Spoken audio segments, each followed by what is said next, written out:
Remember when MAGA and Donald Trump were scrutinizing Hunter Biden all the time for illegal or corrupt foreign business deals? On numerous occasions, Trump has done corrupt deals with Russia, Saudi Arabia, other Gulf Arab states. Jared Kushner made a real estate deal for $2 billion in Saudi Arabia in 2024. I mean, Trump received a $400 million jet from Qatar last year.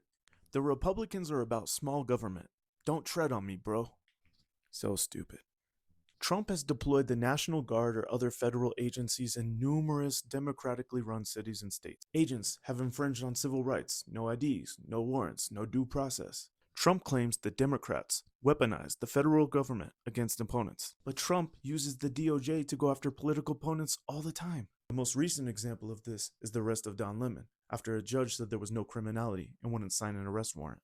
Trump has called cryptocurrency a scam, yet he profited over $800 million in the first half of 2025 alone. Doge was put in place to find waste, fraud, and abuse. U.S. aid was cut, helping medically abroad. Illegally fired hundreds of apolitical civil servants. There were cuts to funding for kids' school lunches and Meals on Wheels. They dismantled the CFPB, literally the agency that helps protect civilians against fraudulent behavior by banks. Let's not forget election fraud. Over 4.5 million votes were wrongly purged in 2024. Trump lost 63 of his 64 cases involving fraud in 2020. The one single case had no effects on the results regardless. Don't forget, in 2021, the call to the Georgia Secretary of State to find 11,780 votes. Here's a couple quick hitters. In a speech in December 2025, Donald Trump literally said, "There's no higher priority than making America affordable again." Later in the day, he said affordability is a Democratic hoax. Trump was a registered Democrat. There's the Make America Healthy Again movement. I mean, fucking measles, dude.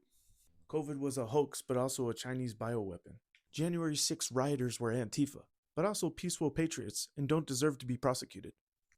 Today, if you support Donald Trump, the hypocrisy and contradictions suggest you don't have moral values or core beliefs. These would be foundational principles deeply ingrained in your overall character. You see, I cite sources to support my arguments, but MAGA says, "I see your sourced material and your facts, and I raise you hatred and ignorance." To be a Trump supporter, you lack empathy, critical thinking skills, compassion. Instead of being intellectually curious and thinking critically, asking questions to get an objective conclusion, MAGA has a bias and works backwards to confirm it. Man, Socrates would puke in the street if he were alive.